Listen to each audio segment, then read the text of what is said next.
With a quick press of the accelerator, Hoffner decided to test the old car. The exhaust roared, and a hum rose as the rubber tyres heated on the road. That was always the trick, to smell when they had reached their limit. These had the tang of disarmament surplus, the good military stuff that appeared now and then from some unknown warehouse. Everyone knew not to ask. A big Buick hooted angrily from behind, and Hoffner checked his mirror again. The car had come from nowhere. He waved the driver on and watched as first the radiator, then the cabin raced by. The Kriminalpolizei had yet to invest in speed. It would take something else to catch the criminals.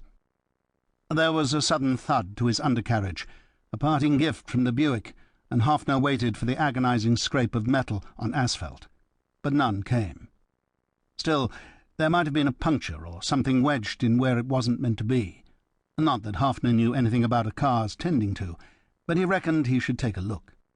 After all, he would need a bit of grease on his face and hands to show at least some effort to the boy they would be sending out to tow him. He brought the car down onto the grass and reached over for the 2 yellow flags he kept in the glove compartment. It was a pointless exercise, 6 meters in front, 6 meters behind. But someone had taken great pains to devise die Verkehrsnotverfahren, emergency traffic procedures, the totality of which filled a full 8 pages in the Bureau's slender handbook on automobile operation.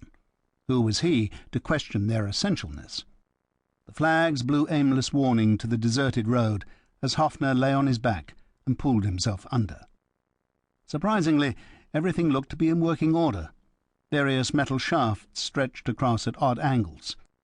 Metal boxes to hold other metal things were bolted to iron casings, and while there were 2 or 3 wires hanging down from their protective covers, each wrapped in some sort of black adhesive, nothing appeared to be torn or strained, or even mildly put out.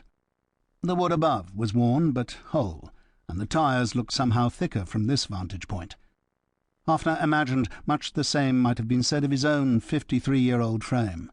Shoulders still wide, even if the barrel chest was relocating south with ever-increasing speed.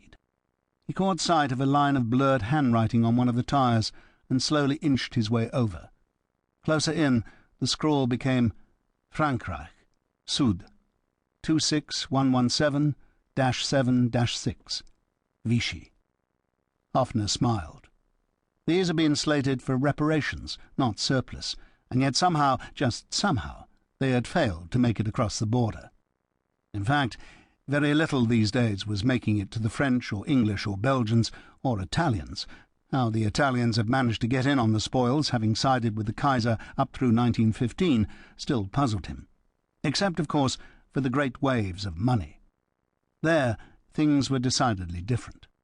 The French might have been willing to turn a blind eye to a few tyres ending up in the service of Berlin's police corps, but if so much as a single pfennig of repayments, or interest on repayments, or interest on the loans taken out to pay for the interest on those repayments, went missing, then came the cries from Paris for the occupation of the Rhine and beyond. It was a constant plea in the papers from the ever-teetering Social Democrats to keep our new allies happy, keep the payments flowing out, no matter how many times the mark had to be revalued or devalued or carted around like so many reams of waste tissue just to pay for a bit of bread. Luckily, the worst of it was behind them now, or so said those same papers. Who cared if Versailles and its treaty were beginning to prompt some rather unpleasant responses from points far right? Odd, but Hoffner had always thought of Vichy in the north. He slid out, planted himself on the running board, and flipped open his flask. The Hungarians, thank God, had remained loyal to the Kaiser up to the bitter end. Little chance, then, of a shortage on Slivovitz any time soon. He took a swig of the brandy and stared out into the green wood as a familiar burning settled in at the back of his throat. A trio of wild boar was digging up the ground no more than 20 metres off. They were a dark brown, and their haunches looked fat and muscular. These had done well to keep the meat on during the winter. The smallest turned and cocked its head as it stared back. No hint of fear. It stood unwavering. Clearly it knew it was not its place to cede ground. Hoffner marvelled at the misguided certainty. He tossed back a second drink, just as a goose-squawk horn rang out from